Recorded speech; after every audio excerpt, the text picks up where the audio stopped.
You've tuned into The Mountain Gardener with your host, Ken Lane. Gardening can be challenging, but with these simple insider tips, you'll reap huge rewards. Now, let's tune into today's Mountain Gardener with Ken and Lisa. And we are back with Lisa Watters-Lain in the studio. She comes each week with your garden question. Just what are people talking about? And there are lots of questions coming in this peak of the season. Peak of spring, people flying in, people coming in with baggies of bugs, leaves, frost damage, thrip damage, all kinds of stuff happening. What's this plant?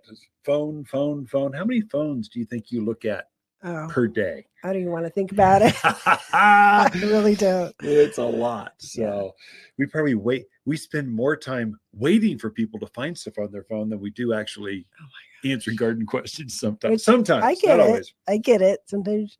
But if you know you're coming in and you have a picture, maybe bookmark it or something. Yeah.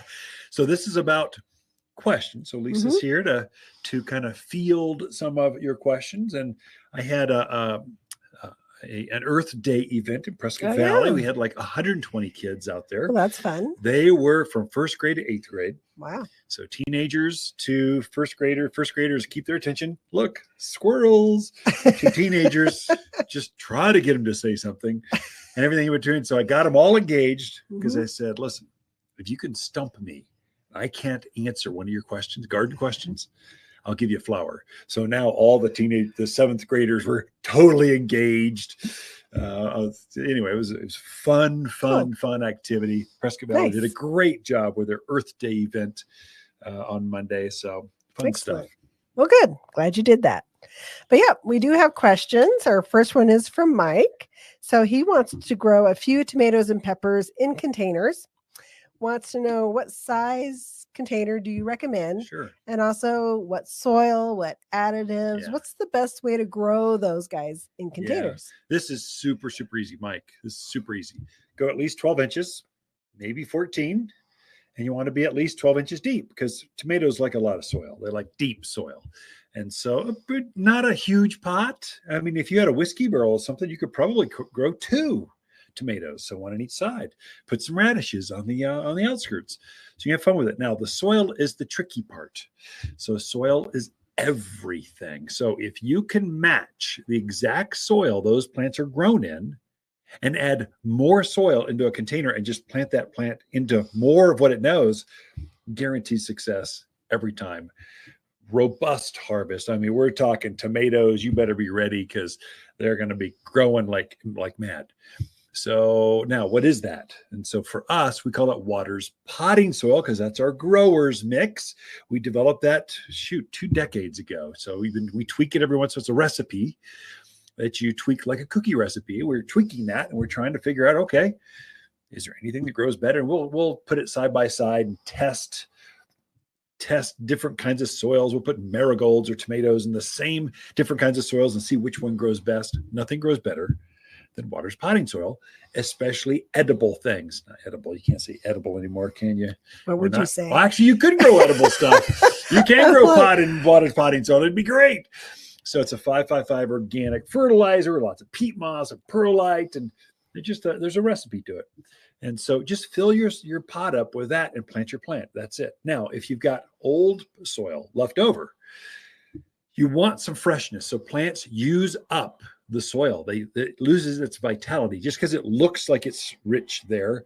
It's actually sucked all the good stuff out of the soil. So you want to introduce new potting soil in containers every year. So if it's a really big container, I'll try to dig out that old root from last year and try to get a big ball and just get some extra soil out of there so I can introduce some fresh potting soil. I may not replace all of it every year, but I'll replace a good chunk of it so I can introduce new potting soil every year. That's why one year you go, wow, it did so great. And this next year it didn't do so good. What did I do wrong? It's the soil. The soil is everything. Now, when you go over to Depot and Lowe's and the box stores and the marts and you're going to see a wall of confusion. There's so many kinds of soil. They got rose soil and container soil and pot soil and filled bed soil. And it's crazy. You really want a good potting soil is it's made for pots to fill up, and that's a grower's mix. Or if you can find the grower, find out who grew it, and then ask them if they've got some extra soil. Of course, that's all we have here. So that's what we sell. But Watters potting soil, fill it up. Now, the other thing you'll get confused. You'll do your homework, go do that internet search, and you will be dumbfounded by the advice. Don't go to TikTok or Reels or some of these others, or they'll just confuse you. Fill up the bottom with Coke cans or water bottles or all kinds of stuff. Don't do any of that. The more soil you have in there, the better, the more robust, the easier it is to keep that plant watered in the heat of summer. The soil is like a big sponge. It holds the nutrients and the moisture, and you want as much of it as possible. And but the roots don't go down that deep. But the water does, and the plant will actually wick that water back up to its roots. Water can go up against gravity if that plant wants it. It's like a straw, it just sucks it right up to the top. So I'd say don't put styrofoam peanuts. That's just environmentally wrong in so many ways. Don't put Coke cans and all these other mythical things they tell you to do. Just put soil from the top, about an inch from the top, all the way down, plant your tomato and watch them grow. There you go. Any other additives, gypsum, yada, yada? For potting, for a container, no. In the ground, yes. Now, is there a fertilizer you could use? If you're using flower power every couple of weeks with potting soil, you're going to have tomatoes the size of your fist. They're going to go crazy. So we could talk fertilizers later. Again, our potting soil, if you're doing ours, Mike, I assume you are because you're asking us the questions.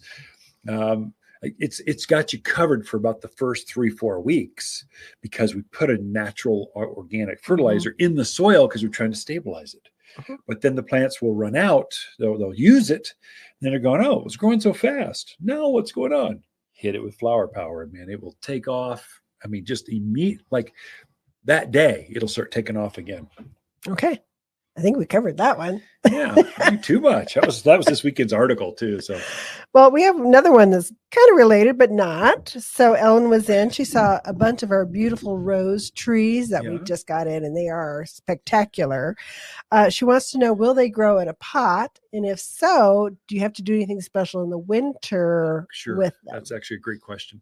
So yes, they grow great in a container. I'd say bigger than a tomato-sized pot. So you're probably 14, 16 inch. So you're bigger round because rose bushes are big. They just get large, especially a tree. So I would say at least 14 to 16 inch. Bigger is better. And then plant your plant. That's beautiful. What you see on all the magazines, a tree rose in the middle of a pot with a alyssum around the outer edges, underplanting of flowers overflowing that container is spectacular.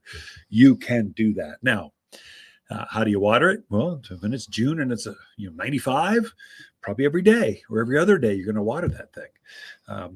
In the winter, specifically, she asked, what do I do in the winter? Keep it watered.